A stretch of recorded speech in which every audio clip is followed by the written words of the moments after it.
What's poppin', everybody? Hello and welcome to Popcorn Culture. My name is Ben Carlin and I am your host. Here will be today's my brother Jay, who will be in every episode. Man, Ben, you know what today is? What is today, Jay? It's Fantasy Football Draft Day. It is Fantasy Football Draft Yeah, Day. yeah, it's Fantasy Football Draft Day. I know people are like, and we stopped listening. And just And like that, pause. we are out, and that is done. So I am doing that. Yeah, you're right. Although I will say the football season is something that for from September through really probably, through like the beginning of February. That's when the Super Bowl is. Yeah. Like, it's amazing to me how much it becomes like a central part of my life. And then the season ends and it's just gone. It's just gone. It's just gone. Yeah. You know, and I follow like a small handful of things. Like we're big fans for the Virginia Tech Hokies. So like I will periodically check in to see like how things are going with the team and all that type of stuff, to figure out like whether or not like we're going to be good. Like this this could be our year. This could be our year. We're starting. We already lost a game. It's 0-1, but you know what? Like there have been plenty of instances where a team that went on to win the national championship lost their first game. Right. Like that one time. To the Hokies. Exactly. Tech beat Ohio State once upon a time. So in your faces. Yeah. Probably statistically speaking, Ohio State fans. But you're right. Fantasy football is upon us. And I think for the first time, I've actually like come into it like preemptively excited. Like a lot of times the fantasy season will kick off and I almost have to like convince myself like, Ben, you're going to like it once you're there. Like, and you're going to be glad you did it and it's going to be great. But like this go around, I'm just sort of like, heck yes, like football is upon us. Like, let's go. I think, yeah. And like, I don't want to like talk too much about like playing the game or anything, but I think it's such a fascinating activity to do because like there is no doubt like there is skill to be had in the game. Like, you could be good at it, and a lot of it will come down to like maybe your draft, like when you're picking the players for your team or whatever. But like even within that, like if you just go into like Instagram right now and type up like fantasy football draft guide, just look at how many videos pop up. I mean, it's endless. There is an endless pool of like what to do. Here's your sleeper picks. Here's the ones you should let your dumb friends pick. Like there is a million opinions on it. And it's like, who knows who's right? Who knows who's right? Because at the end of the day, there's also just like I would say not like a small smattering of like a large smattering. There's an absolute human element to the equation that no one can account for. Right. Like there's always weird things that happen. There's always somebody who's supposed to be amazing, who is a total bust. There's always somebody who's supposed to like who nobody's ever heard of, who emerges out of nowhere and is like now like a household name. Like it's unbelievable. There's always, some random person in the group who doesn't even follow football. You just need someone to round them out and they set it to auto draft and they win the whole thing. You know? Yes, exactly. Yeah. Which just speaks to the fact that like, as much as you think you're skilled, as many waiver wire picks as you can possibly do, trying to schedule trades. I've never done a trade, but like maybe once. But like the point is that like it's just you could be as involved or uninvolved as you want, and you're just along for the ride. Right. But the end effect though is that like once, three times a week, possibly, you can just turn something on and be invested in it for just the lightest of reasons. But sometimes you just need a little bit of a finger hold to be like, this is fun to watch now. Yes. Yeah. Yes. It's amazing how that makes such a big difference. You're absolutely right. Like I think a lot about this with like Caitlin Clark with the WNBA, because there's no doubt about it that like, there's a whole lot of things that have done a lot of good for the overall importance and prominence of women's sports. And that's something that I think has just been gaining a lot of speed for a long time. Yeah. But I do feel like Caitlin Clark has created like such an amount of buzz in the WNBA that is just drawing so much spotlight, so much attention. Like, and it's like, they're not even really winning, with her or anything. Well, she's injured right now. She hasn't even been playing for a little bit. Right. Here, let's see what the Fever's record is at the moment. The Indiana Fever. We're going to Indianapolis, and like the season will have just ended by the time we get there. But we're like, oh man, it would have been so cool to go see her. It would have been so cool. Yeah, they are presently sitting at 21-20, so they are just about They're just above 50. Just above 50. Yeah. Yeah. There you go. Anyway, so yeah, football season is back, y'all. I mean, Commanders, if they're for the NFL, if there's ever been a season, this is it. This is it, you know? Like, we've had I mean, Jaden Daniels. we've had ones of people like I would say as many as like 6 write in saying that they had previously never cared about the NFL before, but now that they had heard us talk about the Commanders so much, they're kind of like the team of my boys. Yeah. You know? We've moved the needle on NFL viewership, you know, just call us Taylor Swift, basically. The same. Yeah. The same. Here's things I don't stand for in sports. 1, people who hate on Taylor for being at games and for people liking football for that reason. Like, I don't understand. It's such a dumb reason not to like it. Get over yourself. Like tide, the rising tide raises all ships, okay? It's good for everyone. Like, it's not a talking point. Find something else to complain about. Number 2, people who don't like Caitlin Clark. I have the same exact argument. Like I am not here for your argument. You have nothing to say. It's ridiculous. Like stop it. If you have no idea any of the people we just said, then that's okay. Thank you for listening this far. Yeah. But yeah, I know what you mean. I think that these are people who are I mean, in one way, shape, or form, it's sort of like if we're just inviting new people to the conversation and more people are interested, it's like that's literally better for everyone. Let me rephrase it. If you don't like Caitlin Clark, that's fine. But if you hate her specifically because of the attention she has brought to the sport, then I'm not okay with it. Oh, I see what you mean. Right. Yeah. Like if you're just, if you're like, oh, well, I don't like her personality or something, that's up to you. I can't control that. But where did Angel Reese go to college? LSU. Yeah. So maybe if you're like an LSU alumni, you're like, I'm not a big fan. Yeah. You know? And it's and I got good reason. Yeah. Good reason. Oh, and you know what? Someday she's going to make some of those layups. You know what I mean? Oh, wow. Boom. Wow. So much shade is being thrown. I'm so there for the Caitlin Clark, Angel Reese drama. Okay. Whatever it is. So Jay, now that we're talking about people who have brought prominence, we were having a rather interesting conversation in the office earlier today, where the Isybelle, who edits the pop, and also for Super Carlin Brothers and does all of our illustrating and design work and just she has a lot of irons in the fire over here. She is someone who is I would say built different, but then you would assume that means I'm referring to like her structure, which is not what I mean. Where her arms are and stuff. Yeah, precisely. Right. Yeah. No, she's built standard. In that particular department. But like Isybelle walks the beat of what can only be described as her own drum, and I appreciate that about her. Yeah. And we know that she's going to go on to do big and extraordinary things out there in the world. And so I was asking her, because she's a big Swiftie, whether or not like Taylor grade fame was the thing, like that's the quest. Like, are you like, because when she inevitably moves on, from where she is here, we'll be proud of her. If not, like sad to see her leave. But I feel like it will happen eventually, and she's going to go and do her thing. And so I was curious. I was like, well, what kind of fame is the appropriate amount of fame? Because I think at some point in time there is something to be said for we all. Like, I remember that song from, like, Good Charlotte when we were growing up, like, Lifestyles, the Rich and the Famous. It's like, Lifestyles, the Rich and the Famous. Yeah. There I was complaining. Yeah. It's so easy to think, like, life is so easy for famous people. But then I also think about the fact, like, you can't go anywhere. Like, you're always being photographed. Your personal life becomes, like, public gossip. Like, everything is a thing all the time. And maybe for some people, like, that is like all part of the experience. And I could completely see that, like I could see a world where some people are like, I want all of it. Like, nothing will be better to me than the first day a paparazzi person is like in my face taking a photo. Like, I will have arrived. You just bask in the glory of the awesomeness that is yourself. But then sometimes as well, like I remember who is the general guy from the movie Inglourious Bastards? It's Christoph Waltz. Christoph Waltz. Yeah. Yes, Christoph Waltz. I always think about when he was accepting his Academy Award for his role in that movie, and he got on stage and just looked positively like nervous in what I would only describe as like a very endearing way.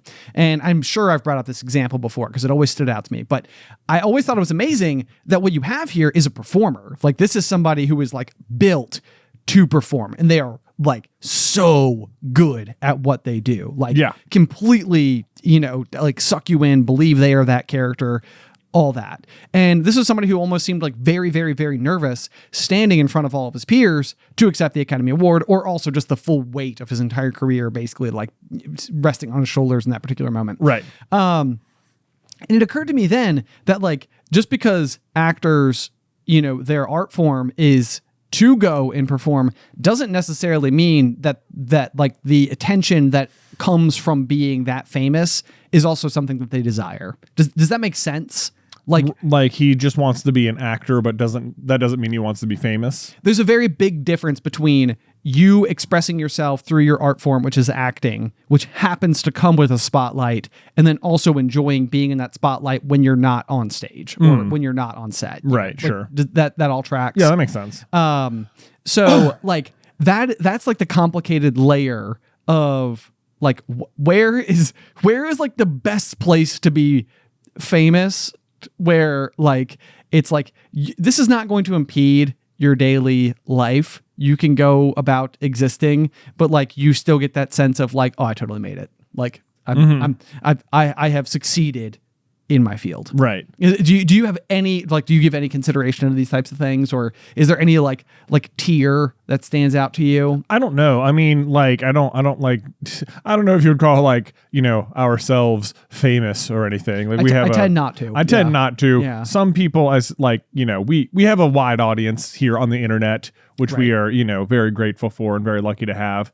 Right. Let me clarify by saying, of course, like I know if you're like listening to the show, that might sound, I don't know, something, but like it's like when we go about like our lives, we are unimpeded. Yeah. Nothing like, like, I mean, if you're in Disney World, somebody might say like, are you from the Super Carlin Brothers? Like, right. And it happens in random occasions, but it's not frequent. Well, Beth will often describe it as she's like, I think you are the perfect level of famous. Is that like, she's like, I don't want you to be any more famous. Oh, sure. Yes. Yeah. Well, and this reminds me of Luke from the Outdoor Boys, who I was talking about, on and on and on. And Allison, I feel like watched his entire catalog of videos and stuff, but he stepped away from making his content in the manner that he was, because he was like, it was starting to impede like his family life, and they couldn't go anywhere. And, it's like, this is somebody whose passion is being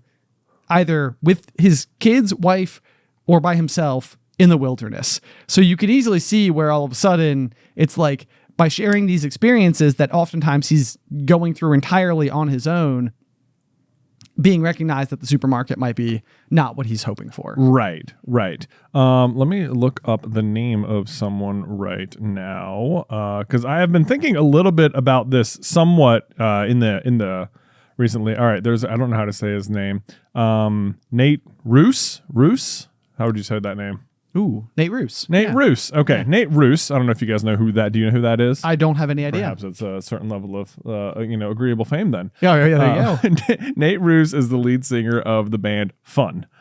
Okay. Yeah. I mean, I'm familiar, but I'm not like well versed. I couldn't tell you like their most popular song. Okay, all right. It's probably Some Nights, I think, is the Some Nights. Yeah, that one. Yeah. Yeah. Okay. Exactly. Right. Exactly that one. That one gets stuck in my head a lot because I'll answer all right to a lot of questions, and that's like one of like the chorus lines in the song, like that's all right. That's all right.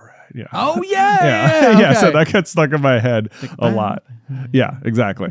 So anyway, I was looking up more. I was listening to that song a lot one day, and I like listened to it all day. I was like, I'm not entirely sure what I think the song is like about or anything. But I was looking it up, and the song is basically about, I mean, he wrote it, and it is about himself basically, and how he wants his art to move forward, because and that song in particular, Some Nights, is like the turning point for the band Fun. Like, wow. Okay. Yeah. Yeah.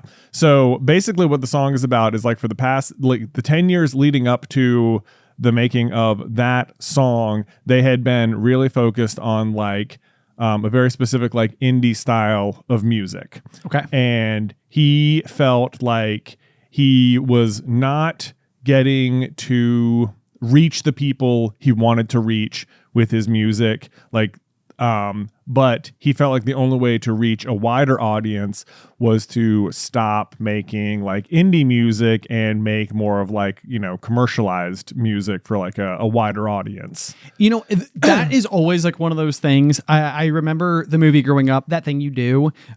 It's got, you know, like Tom Hanks in it, and it's about like a young band that's like kind of starting up, and they've got like, you know, like a hit that makes them really popular, and they go out, right. Like they start doing all these performances and stuff. And it's interesting when you compare it to like a lot of the biopics that have come out since then about like, what would it be, like Elton John or the band Queen or Bob Dylan, you know, like there's a lot of these. I think there's the Beatles are coming up in the next year or so, where it's like telling the saga of how these incredibly famous people came to be incredibly famous and like what their roots were like and where their song clicked off and, you know, all that type of stuff. Like, why did the song Bohemian Rhapsody exist in the first place? You know, like Freddie Mercury is a genius, like all these things attached to their careers. But the thing that they have to their advantage when telling these stories is that the reason that they're telling the story is that the music itself that they're going to play in the film is incredibly iconic. Like, you've heard the songs, you know, right. Like, because that's what, like, you know, the movie doesn't exist if you don't already know the song. So what always blew my mind about the movie That Thing You Do is that they were capable of going out there and creating a song that's an earworm. Like, right. Like someone in a room, because like, to me, I'm like, if you could go and write a hit song, like, why aren't people just going and writing hit songs? Why aren't they doing it? Like, yeah. You know, it's like, and again, it's almost like the, who's my guy, Christoph Waltz. Yeah. It's the same thing where it's like, you know, he might not enjoy like the actual literal spotlight just because his art form is being in it, if that makes sense. Like, you know, it's like he doesn't want to be the center of attention. He wants to perform. And it's like those two things are the same, but they have very different like motives that lead up to it. So it's interesting whenever I hear stories like this with artists where they're like, they decided to write like a top 40 hit, like right. on purpose.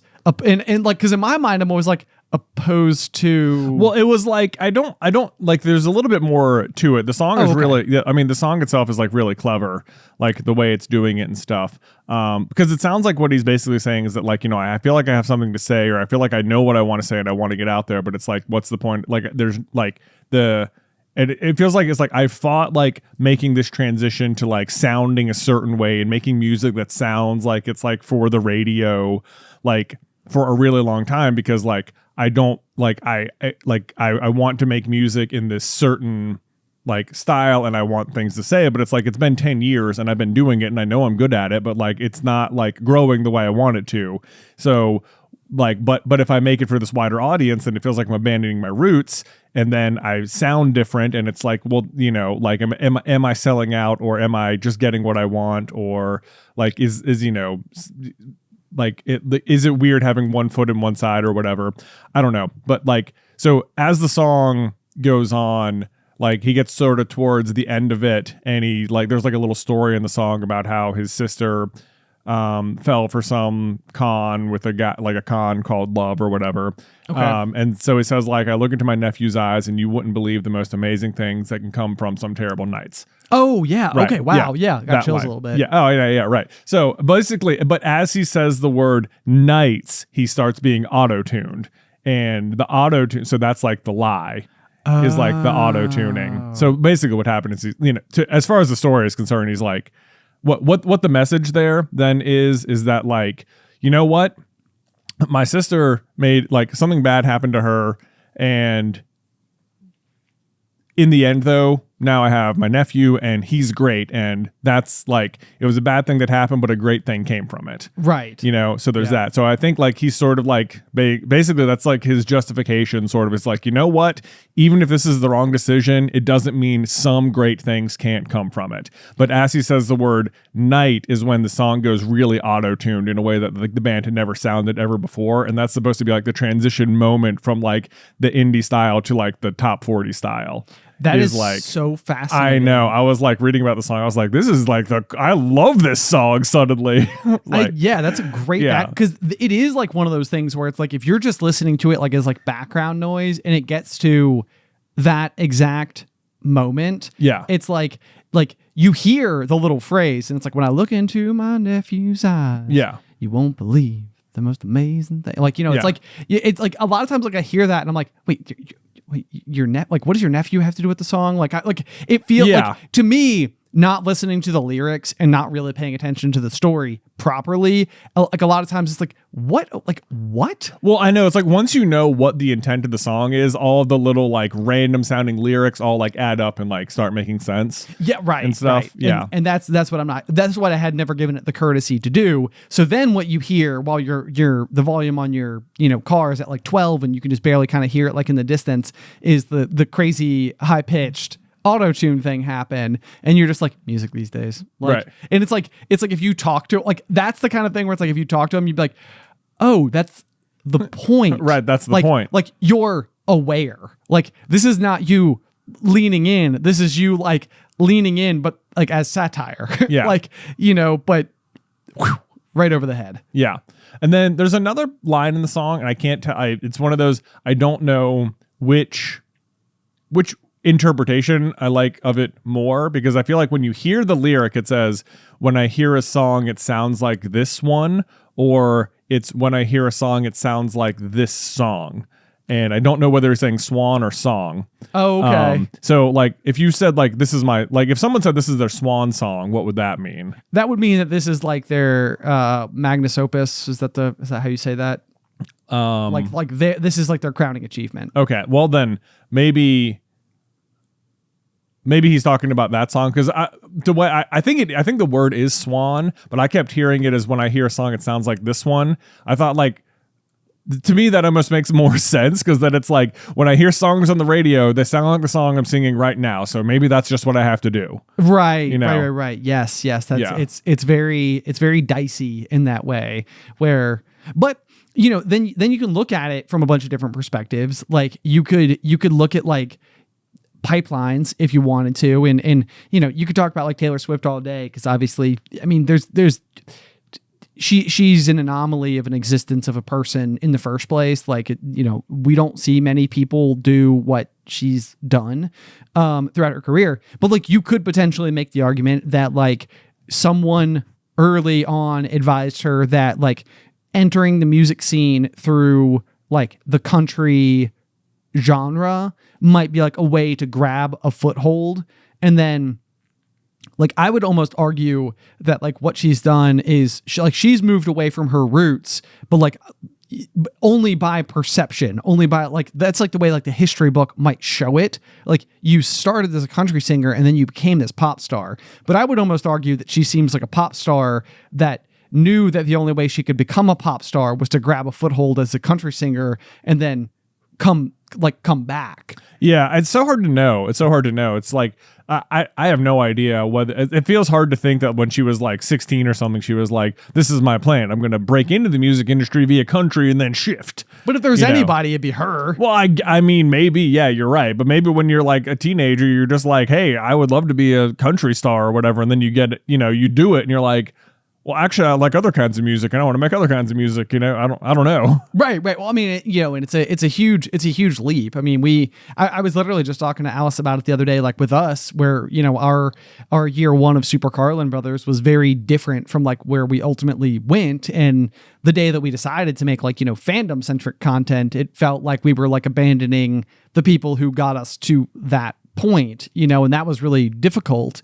And the really comical thing that we've already pointed out in the past is almost like Super Carlin Brothers started one way, like a conversation between two brothers, and became about fandoms. And then Popcorn Culture was intended to be about fandoms and became a conversation between two brothers. Right. Like in like our own weird way, it's like we sort of like came full circle. Yeah. It's like we always had this in us. We always wanted to do this thing, but like it was almost like what would get you to the point where you can do that thing, right? Like sometimes, and I have no idea whether or not like the phrasing I would want to use is like paying your dues, like to get to the point where you get to use the platform the way that you want to use the platform, like that's like a power you can like earn for yourself at some point in time. Right. Or if it's just sort of like all part of the meandering path and what you do with it and when, if that makes sense. Another interesting person we could look at would be Matthew McConaughey, who I feel like sort of came out of the gates as an actor doing like a lot of these like rom-com like roles. Right. You know, like that was sort of like he was like Mr. Rom-Com, you know, like the super charming, good-looking counterpart that's kind of quirky, kind of funny, like, you know, like whatever. Right. And, you know, he's talking to his agent and he's like, well, I want to do like other stuff. Like I want to be like taken, I don't know. Like and seriously, again, or more serious roles. Exactly. Yeah. More serious roles, I guess. I'm sure people took him seriously for what he was good at, you know? Right. But like, is he then the right person? Like because agents and everything are sort of like, you're not what people picture when they imagine crazy futuristic space drama, you know, like, right. Which is what Christopher Nolan's Interstellar ends up being, where he's the lead guy. Yeah. You know, so he takes like 5 years off of like film to almost like let the dust settle. Yeah. You know, like okay, I'm gonna go away for a little while. I'm comfortable. I'm okay. I can go do other projects and that type of thing, and then come back. And then people are like, oh yeah, I remember this guy from The Thing, but it's not like you remember him from The Thing from like last year. Right. Yeah. You know, so it's almost like, you know, you gotta. But if he wanted to do Interstellar from day one, maybe somebody says no when he never gets off the ground. Right. And it's like, so in that way, it doesn't feel like paying your dues. It doesn't feel like selling out. It just sort of feels like, you know, not all ladders go straight up, you know, if that makes sense. Like, like not all growth is linear. Yeah, exactly. Right. Like, it's just like, you know, you're just spaghetti out there, you know? You're spaghetti out there. Yeah. Yeah. Okay. Other song that I was also thinking about that is only very barely tangentially related, but it was reminding me of the song that you were saying, Some Nights by Fun, is I have been obsessed basically ever since it came out back in 2020 with Bo Burnham's Inside. Yeah. And there's also very similarly, like, he's got this like comedy album basically that's sort of like critiquing or otherwise observing or documenting like the online sphere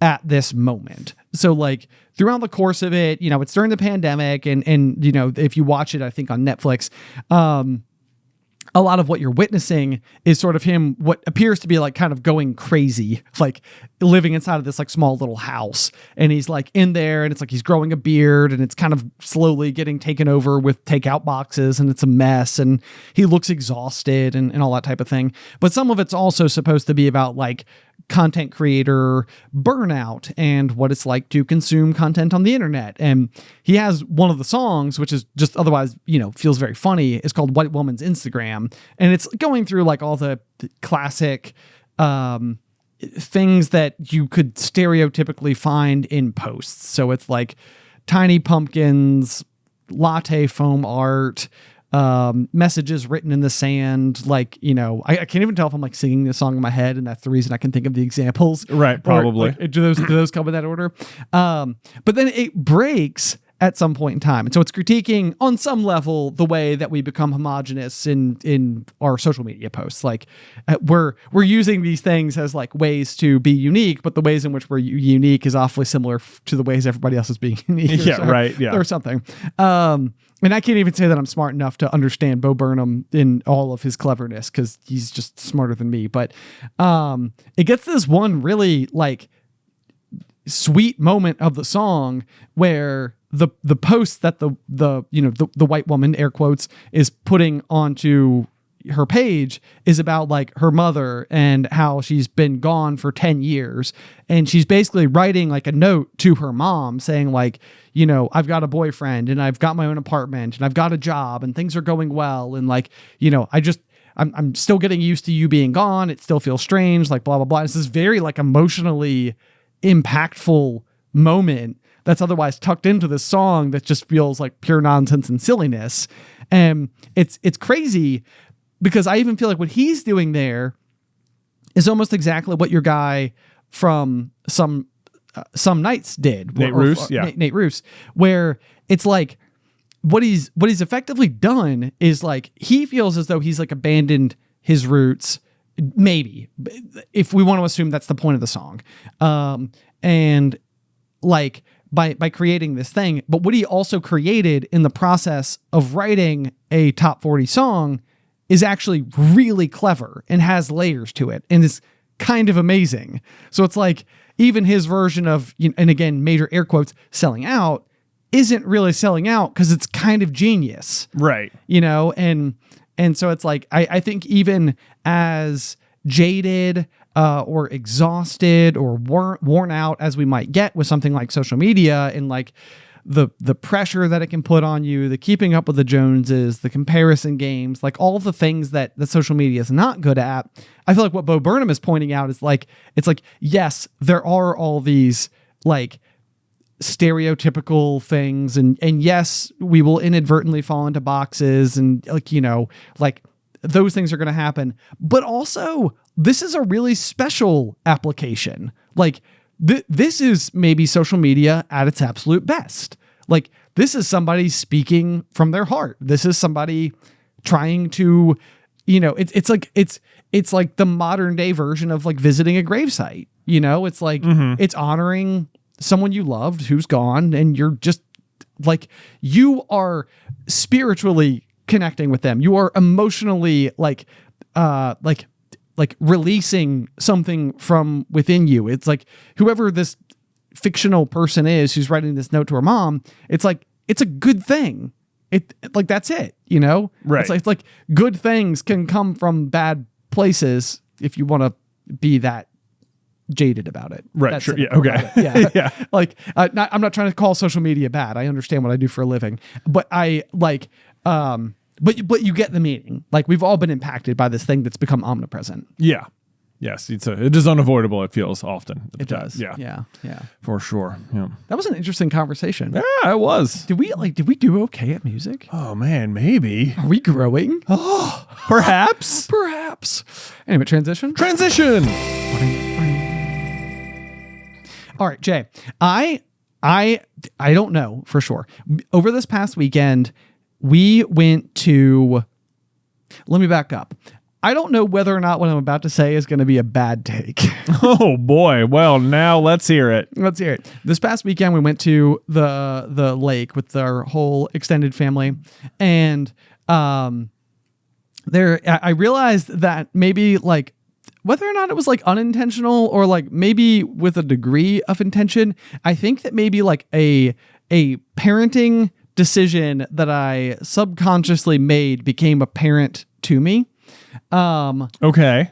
Which is I don't ever want to tell Addison what to fear.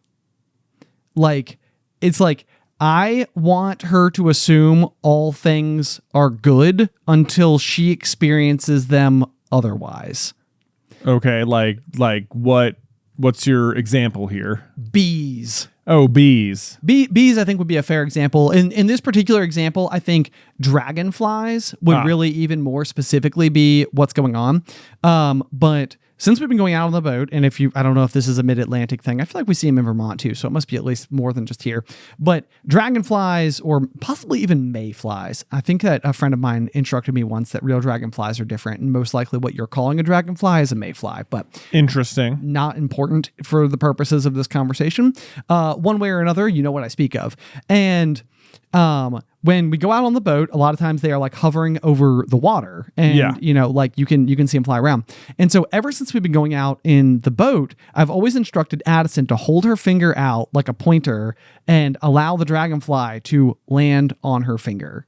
And the idea is that like, I would rather her not have any preconceived notion about insects at all, that they are like dangerous or gross or unacceptable or anything. Right. So like if we find like an ant in our house, like we don't like go and stomp it. We like pick it up and we take it outside and we put it on a blade of grass. Right. Like, we try like, and it's not that I think there's anything wrong. Like I've set ant traps before too. I don't want ants in my house, but the idea in my mind is I don't want her to think that this is like a declarative perspective on how you're supposed to react to something like an insect or a dragonfly or a bee. So it's like she hasn't been stung by a bee yet. And maybe one day that will happen. And I have told her that they can sting, but they are not out there to sting you. Right. Like, and so the end result is that, like, I feel like lately she's been like very positively, very receptive to like when she sees insects. Like there was a day that we were having like a little party because we had purchased this thing at a silent auction where Anna and Elsa would show up at the house in full costume garb. Yeah. And so we had like a little tea party and invited all of her little friends. And one of her friends was out on our sidewalk and saw an insect and went and jumped on it. And Addie was like, no, like, and she came and she was like, Daddy, the insect died. And I was like, so like we went over and it actually wasn't dead. So we like picked it up and we like carefully carried it over to the grass and we set it in and we like, we're like, okay, I think it's going to be okay. And I have no idea if it was or not. Probably not. Right. Yeah. Probably not. But like that was sort of like the way that she reacted to it. But then this past weekend, we were having this interaction where the dragonflies or the mayflies or whatever they were landing on us and doing some version of like either like fixing themselves to like our arms or whatever, but it felt like a very mild sting. Right. Yeah. Like a little bite or something. Yeah. Exactly. Yeah.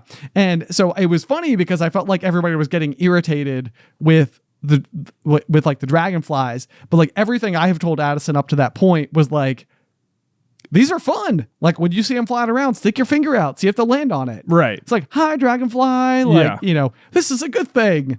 And so I think what was occurring to me as I was watching other people be annoyed with them and I was watching Addison witness other people be annoyed with them, is that I was like, I wonder if that's like influencing her own perspective on like the dragonflies. Right. It's like she's learning the opinion that other people are exhibiting rather than experiencing it for herself, which is what I think I realized. I was like, I don't ever want to like overly concern the like how bad something can be so much as just put her in the situation and allow it to happen naturally. Right. It's a big thing. And I know that you guys did the same thing when you were raising your kids too, because I was guilty of the opposite, which would be like if Luke was like a little like 18 months old and running down the hallway and like fell flat on his face, I would gasp and freak out and like let him know that what just happened was a significant fall. But a lot of times what you should do around young kids is not gasp. Like let them tell you whether or not. Right. Like are they actually in pain? Are they actually in pain? Because if they just fall down and pick themselves right back up and keep playing, none the wiser, it's no big deal. But sometimes it's like there's different things. It's like maybe it's the attention of the parents all of a sudden like all crowding around you, then it's kind of like, oh, maybe it did hurt. Like, yeah, right. like, yeah. This got me a lot of attention. Right. And certainly in some cases it just simply does hurt. Like we've had Addie fall a couple of times and she always hurts her face. And so it's kind of like, crap. But I was curious what your thoughts on this were, or if you've ever had like a moment in your life where somebody like told you to fear something and then you did because like it was like almost like the learned opinion towards something. Let's see. I mean, I think that's a really good approach, and that's like, I don't like to there's weird like lines like when we were on like the when we went to like on the cruise ship, for example. I remember one of the first things I did with the boys, because like, our room had like a little balcony thing on it, was just like go out there. And I very intentionally tried to scare the pants off them about like standing on chairs or tables next to the railing. Right. Right. Yes. I mean, and there is very minimal barrier. That's a good point. Yeah. And I'm like, you know what? This isn't something I can let you learn about, That's a good point. Learn by doing. I gotta, you cannot fall off this. That we're not going to let that happen. We're not going to let that happen. Right. You need to be afraid of that. But then there's other things, where it's like, I just, just let them do it. Cause chances are, it's like with like the jumping off the rocks or whatever. It's like, you could tell them it's going to hurt, oh, now be careful, because if you land bad, it's going to hurt or whatever. Right. But it's like, or they're just going to jump and they're going to land in the water and it's going to be fine. And if you tell them it might hurt, then they'll never do it. Exactly. Yes. Right. Yeah. I think a big one for us when we were kids, that kind of got us, was we would go fishing every year while we were in Vermont, and we would catch a particular kind of perch that is known for having like kind of spiny like gills and top fins, dorsal fins. Yeah. And it's it's the kind of thing that if you grab them incorrectly, you might get like a couple like little pinprick type situations. Yeah. And so I think when we were growing up, like our dad and grandpa, when they were teaching us how to fish, were just basically advising us like, hey, you need to like be careful the way you handle them, because like if you're not, like they can like cut you. And it's like, it's kind of funny because like if you handle paper wrong, it can cut you. Right. And like, not for nothing, but like, I think half the time paper cuts hurt worse than like little pinpricks I got from the fish. Right. You know, but like I got it in my head that it was like, oh, now you gotta be really careful around like the way that we handle these fish. And, like, so it became like a big thing where like, you know, you'd have the fish on the fishing line, like hanging off of like the hook or whatever. And you're sort of doing this, like your hand is out and it's like, oh gosh. Like I might hurt myself right. by doing this. And it's like, well, you're not going to hurt yourself. Like it's like, should you be cautious? Is it a living creature? Should you be respectful? All those things. Yes, of course. But like, also, it's just sort of, it's more of like, it was a much more mild caution that I took too seriously. Yeah, I know exactly what you mean, where it was like, because it could hurt a little, you need to be extremely careful. Right. And it's yes. like some amount of pain isn't worth not like because it might hurt a little isn't a reason to avoid something entirely. It's like a little bit of pain is just like, you know, it's not going to kill you. It's going to be okay. Yeah. But I think a lot of times, you know, when, like if you're a kid though, and you're like holding a live animal and it's like, or like a wild animal, I guess, and it like jerks and hits you and you're bleeding all of a sudden, maybe you're like really freaking out. But it's just like, you're right. Like, you know, the worst thing it could do was give you like kind of a scrape.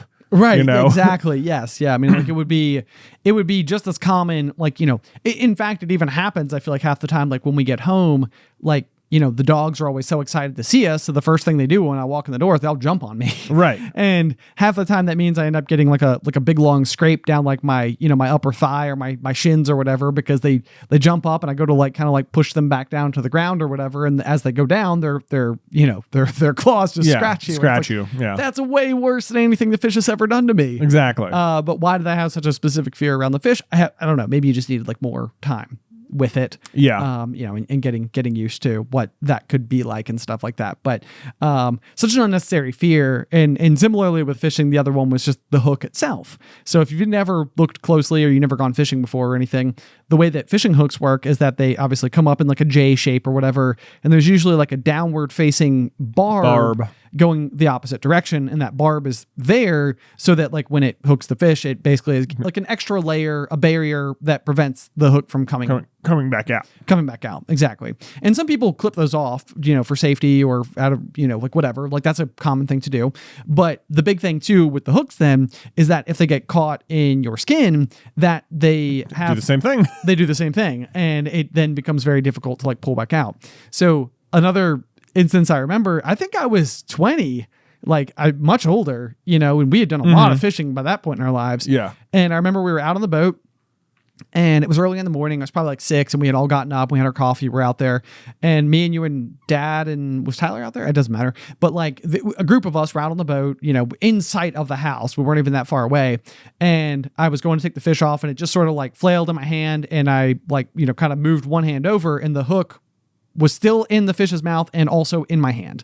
And this is like a thing that from childhood, it was maybe like the first time it ever actually like happened to me.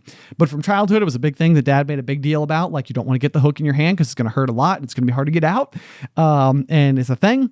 And so I think there as like a 20-year-old who has certainly experienced much more pain than this hook being in my hand, I passed out, like lost consciousness over this thing. And it's like, this is so dumb. It's not a big deal. Right. I've endured so many more painful experiences. Like, why did this get me so bad? So anyway, like I know how like toxic at times my own imagination can get when I'm instructed to the potential fears of an outcome. And so I've tried really hard to not advise Addison or fill her brain with what those outcomes can be. Could be, yeah. But the flip side to this perspective or this methodology is that then I'm also not instructing her on potential dangers. Right. You know, like a bee can sting you. And as much as people usually compare mild pain to, that's like a bee sting, no big deal. Bee stings hurt. Bee stings hurt. Yeah, like I mean, maybe I'm just like mildly allergic. I have no idea, but like every single bee sting I've ever gotten, I'm like, man, this sucks for the next day. Like, yeah, no, yeah. fun. I mean, I've got, I think, bee stings can vary from person to person, but yeah, I've had some that they like hurt for, like just hours. Yeah, next morning, just like big, puffy, gross or whatever. Right. Yeah. Don't like them. Right. Not a fan. But you're right. But like the thing about bees is like they're not going to sting you unless you go like riling them up, Exactly. And most of the time what happens when people are getting severe bee stings, I think, is that like they've like a nest has accidentally been disturbed. And it's like it's really like there's not a major way to avoid those instances other than just extreme caution. Like, because most of the time it's accidental on the bee's part and on your part. Okay, let me ask you this. What do you do about flies in your house? I don't really have a strategy. No. Do you have flies in your house ever? No, I mean, not there's just this is always flies. Right. Like it would be ridiculous to say no. I've never had a fly in my house. Certainly, I have. And it's not a common issue. Yeah. And for the most part, I think we just open the doors and hope they fly out, or kind of like shoo them out. Or alternatively, fruit flies, I would say, are more common. And I've got like a little thing that plugs into the wall that like attracts them. Yeah. I've got one of those too. Yeah, for the fruit flies. We have I've got 3 boys and they hate closing doors ever. So flies get in our house all the time. It's super annoying. So the open doors is the method in, not the method out. Oh yeah. You can't leave the door open for flies to go out. They're just coming right in. Right. Yeah. I was gonna let more in. No good. I'm not the kind of person that can have the fly buzzing around in the room, like that little like sound. I cannot not pay attention to it. It will distract me. And I have a lot of windows, and they will try and like fly at them and get stuck behind the blinds. And I just like, if I'm watching TV and I have a fly continuously buzzing around my room, like the house, it's like, can't handle it. I've seen that episode of Breaking Bad. I get you. Yeah. It's so annoying. I have got a little tennis racket that has a little button on the side, and if you're holding the button and you hit the fly, it will zap it. Oh, it is like an electric tennis racket. Wow. Specifically for flies. Nice. Yeah, good stuff. So on the other hand, even though flies really can't hurt you almost at all, they're not like horse flies, or they're not biting me or anything. Right. But my kids, if they see a fly, they'll be like, Daddy, get the thing. So I'm really teaching them, like, you see a fly, kill it. Kill it. Yeah. Okay. I got you. Yeah. The enemy. Yeah. Basically for the injustice of having annoyed me. Yeah. I mean, that's fair enough. Yeah, right. I mean, it can be irritating. They broke the covenant. It's like, if you're outside, I'm not going to go outside and just like whack flies or anything. I'm not crazy. Right. You come in my house, he must be buzzing on. Right, buzzing on. He must be buzzing on. Like the door's probably open. You came in that way. Door's open. You can exit that way. Except you know what? The door's not open because I'm not letting any more of your friends in. Right. Yeah. You made a bad decision coming in here, fly. That tracks. Yeah. Fair enough. Okay. Well, so that was my cue. It was occurring to me in real time while I was watching everybody complain about the mayflies, and I was like, oh, it's like I am now like I think it's like clicking into gear. So I'm like, I think I've realized what my approach is to like let her. Like I really don't mean it like a find out the hard way. I just mean like it's not like not all these things are inevitable. Like right. She will not necessarily have like when we were at the lake earlier this week this year for the 4th of July, we ran into like a millipede, and it's like the millipede, this particular one, couldn't harm you in any way, shape, or form. So it's like, well, they're kind of creepy looking. It's like she was like, can we pick it up? And I was like, you betcha. Like, let's pick it up. Cause it's like, there's not anything bad that can happen from it. Yeah. At least not where we live. Yeah. No, I mean, I totally agree with you on that front. It's like, if the worst case scenario is like death or something, like maybe it's worth like bringing up something. If the worst case scenario is that like, it might be like a smidge creepy or it like could prick you or something, it's like, just it's not probably not like such a big deal. Right. You know, like I can imagine someone handing like a kid a rose and just being like, be really careful because it's got thorns or whatever. Then all of a sudden it's like the experience attached to roses. It's like overly cautious. Yeah. It's like, it's pretty easy. It's funny in Name of the Wind, there's a specific instance where, and I don't even remember what it is, but he's referring to something as like a broken glass kind of dangerous. And what that means is that like broken glass can hurt you, but only if you interact with it directly on purpose. Yeah. But like you have to go to it. It can't come to you. And in the meantime, if it's just there, like it can't do anything to you. Yeah. Like it's not dangerous until you've interacted with it. Right. And in some ways it feels like, that there could be instances like that. Yeah. Like I remember one time we were on some like little like nature walk, and there was like a little creek where you could like, you could go jump on the rocks or whatever. Right. And I remember the boys just like sprinting ahead, and they found it and they were jumping on the rocks, and like there's part of you that wants to be like, oh, like be careful, don't fall or whatever. Right. But then, inevitably they do. And part of me is like, like the worst thing that can happen is they can get wet, basically. Right. Like it's not like a roaring rapid or anything. It's like a 5-inch creek here. Sure. I'm standing right here. Right. Yes. Like could they jump and fall and like bang their elbow? Like, yeah, sure. But like you're right. It's like it's not worth being like, guys, just stop, because it's like just you know what? Go ahead and play and be aware that the rocks could be slippery, but otherwise, like the worst thing that can happen is that you're going to get wet, and that's that's what's going to happen if you do it. So just be ready. Right. Yeah. I mean, and that's the my favorite Newt Scamander quote, which is that like worrying just means you suffer twice. Exactly. I know anybody listening at home is like, okay, Ben, Mr. Anxiety over there. Like, it's like, I know. Right. But, like there are some things I'm better at. Right. Like social interactions, fear of colossal. It's too late. It's too late for you, Ben, but not for Addison. Exactly. Yeah. It's like, the other example I think I was given to somebody over the weekend is the idea of like things that come naturally to people sometimes means they don't have to learn everything. Like, if you can go and just like swing a baseball bat perfectly, like, I mean, chances are in order to get really, really good, you're still going to have to like learn lots of tips and tricks and skills and, drills and stuff like that to refine even better. But then there's like the person who like picks it up and doesn't swing naturally, and they've got to learn everything from the very beginning. It's like that person might go on to be a better coach because they went through all of it. This is, we just watched the movie Monsters U, and that's basically it. That's the whole movie. Yeah, is that like, Sully's a natural scare? Is that like Sully is naturally scary and like doesn't really have to work that hard, whereas Mike is not really very scary at all, and he goes through and does literally all the work you can possibly do, reads all the textbooks, does all the studying, goes to class, like gets there, and then finally makes his way into a kid's bedroom, and lo and behold, he's just not scary. Right. It's like, he's done it all. He's put in all the work, but it's still like, it doesn't matter.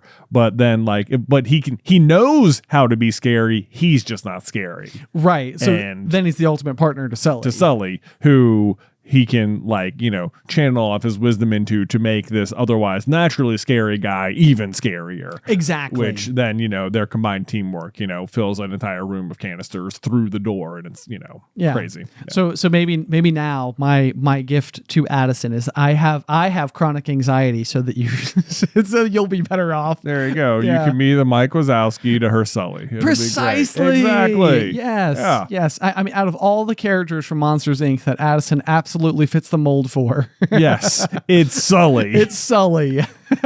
Definitely no small little girls with pigtails running around in a pink oversized top. Mm-mm. Yeah, nope, none whatsoever. Yep. No, I love that. That's pretty. Kitty. Kitty. Oh man, talk about things. I have. That's another one that I've like. Whenever we go on walks, we have a very big emphasis on greeting all of the neighborhood cats. Of course. Yeah. So it's like she's got the whole routine down now. Like, right. It's like, is that what she says? Kitty? No, she doesn't say kitty. She's just, well, what does she say? I don't know. She just gets excited. Okay. But then we have to like go. We sit down. We extend our hand. We can let them come over, say hello, do the whole thing. But sometimes they don't want to come say hello, and that's just okay. It's okay. Yeah. we just try to be all right with that. We Yeah. move on. Maybe next time. You should have that in the feel like you could take this because I know you've told me many times you'll be like laying in bed and you'll be like replaying a conversation and you'll be like, what did that mean? Who did that mean? Who did that mean? But you just got to, when you get to those moments, you should think about the dog. Like, you know what? Sometimes I just didn't want to come say hi, and that's okay. And that's okay. You know what? Like maybe that was taken the wrong way, but even if it was, that's okay. That's okay. See, even as you say that though, in my mind, I'm like, but no, Jay, I have done such a meticulous job throughout my whole life of making sure that every exchange that I had the ability to have control over, I maintained control over. And if I didn't, then I fixed it. And the only reason why I am where I am today, which I'm holding on by just the most mere of threads, is because I have gone to extraordinary and exhaustive efforts to make sure that every single person I interact with walks away thinking that it was a positive exchange and not a negative exchange. And if I start to loosen my grip on that, then my entire world will probably start crumbling in around me and I'll lose everybody. Not even a little bit. Yeah. I mean, I'm joking, but also being completely honest. Yeah. I know, Ben. I know. That's the concern. I'm just doing my best. Doing my best. Yeah. But you know, that's okay. You know, sometimes the dog doesn't want to come over. Sometimes the dog just wants to come over and everything is fine. Everything will be fine, okay. you know? Yeah. Oh, man. You got one last transition in you? I guess so. Ben, Yeah. my prediction came true. What's the prediction have to do with? Hold on. Give me like a little bit, but not a lot of it. It has to do with your wife. It has to do with my wife. Your prediction came true. Has to do with my wife, who has, let's see. Okay. Let's think here. She likes Mahjong. That's exactly it. No way! Nailed it. That's exactly it. Oh my gosh. Literally. So this past weekend, Beth introduced her to the game, and just this morning, she was on Facebook Marketplace and she was like, oh my gosh, look, this is an entire set for just $100. Should I go get it? And I was like, you should. I don't know if she did, but yes. So she played found like a, which I mean, this is going to be, I could totally see Alice being the person I know who found like an antique Mahjong set made out of like, you know, wood and ivory and tears, you know. Yes, no, I know. You're absolutely correct. Like this is the kind of thing that now that it's on her radar, she will like infiltrate the depths of the history of houses, and she'll find someone whose like great grandmother was a former world-class champion Mahjong player, and now she's got the hand engraved stones. Exactly. Yeah, precisely. Yeah. The ones that Andy Dufresne used to carve his way out of prison with.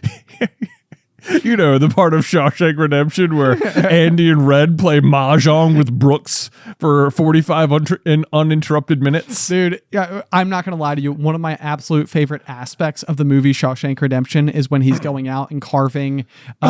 He gets a rock hammer, and this is like the reason he wants it as like part of his like.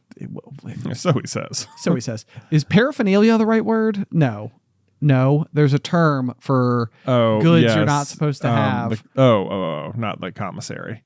No, not the commissary. No. Oh my gosh, what am I trying to think of? Contraband. Whew, well, we were circling around it. We were.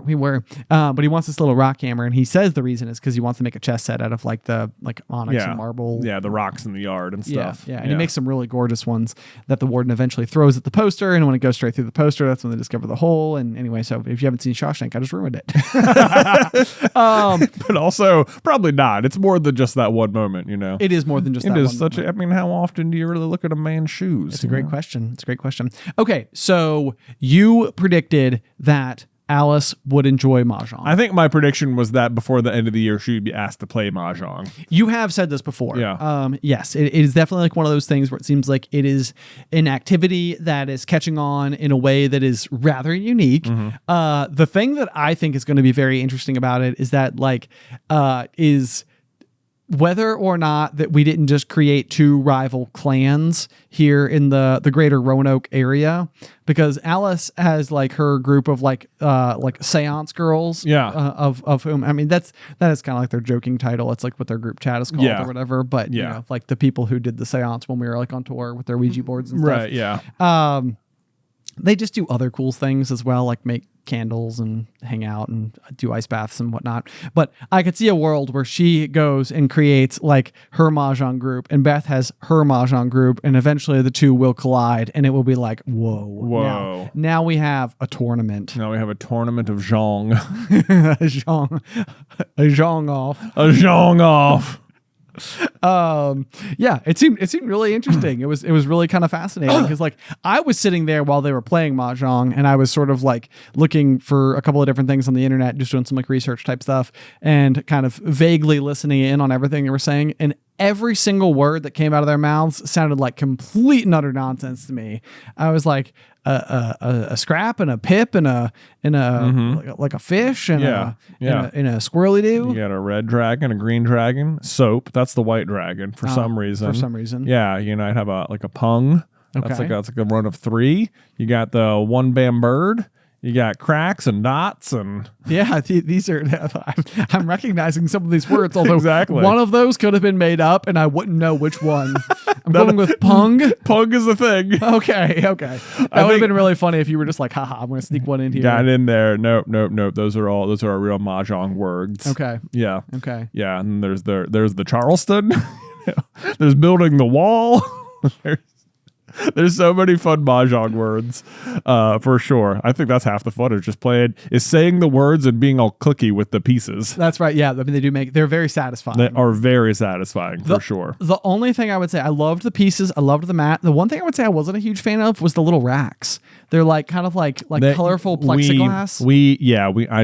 We need better racks for my personal set. Okay. Yeah. I agree with you. The rest of, they are not in keeping. No, they're not. No, the rest of it looks very like fun and fancy, and then the racks just look like cheap plastic. They almost look like they are meant to be at like a rave, and they hold like that evening's signature cocktail, and there's probably like an ice cube that lights up when you drop it inside of it. That's exactly what it looks like. Yeah. They could be better.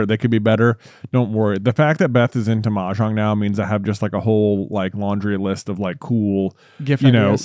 Gift accessories I can now get for various occasions. This is the best too, because it means like exactly like what we expect Alice will probably find in like someone's like backyard time capsule or whatever. If you brought this up several months ago when Beth got into it for the first time, but the game of Mahjong is kind of difficult to find a way to play, which seems very surprising given like the internet and apps and the way that almost all other games are readily accessible. But Mahjong does seem like it's difficult to acquire and is rather expensive, but I could see a world where like, if you give her like, small pieces that contribute to her set over time, it's like it will be like a little treasure trove. It's exactly what it is, Ben. It's exactly what it is. And I love game accessories. Yeah. Like this is such a weak spot for me, because that is exactly how I feel like when I roll up at the Pokemon tournament and I get to roll out my cool mat and I have my fun dice and my neat little dice box and my foreign sleeves, and it's like, oh yeah. I came prepared. Okay. Yeah. Not only are you fully blinked out, but you're also good, which must just absolutely infuriate people. Maybe it does. Yeah. Maybe it does. I mean, in the best way. The best way. It's like that's a them problem, not that's a you them problem. Not all dogs want to come and say hello. Exactly. Yeah. It's like these are the kind of lessons that I am able to teach you. Yeah. Exactly. That's not true. Anyway, guys, thank you so much for tuning into this week's episode of The Pop. As per the past couple months, we have our quarterly merch promotion going on right now, which is that if you sign up at the $25 tier over on Patreon, you will be included in our Q3 quarterly merch, which is going to be our lovely, beautiful calendar. We're going to get all of our photo shoots together. These will go out before the end of the year. So starting Jan 1, 2026, you will have your fresh new popcorn culture calendar, complete with all sorts of fun little, like annual traditions and moments and, the things that you've come to know from listening to the show, maybe probably. If you want to check it out, patreon.com/popcornculture. Or if you have any feedback for the show, send it on over to popcornculturepod@gmail.com. I promise I do read your emails. Otherwise, until next time. Pop.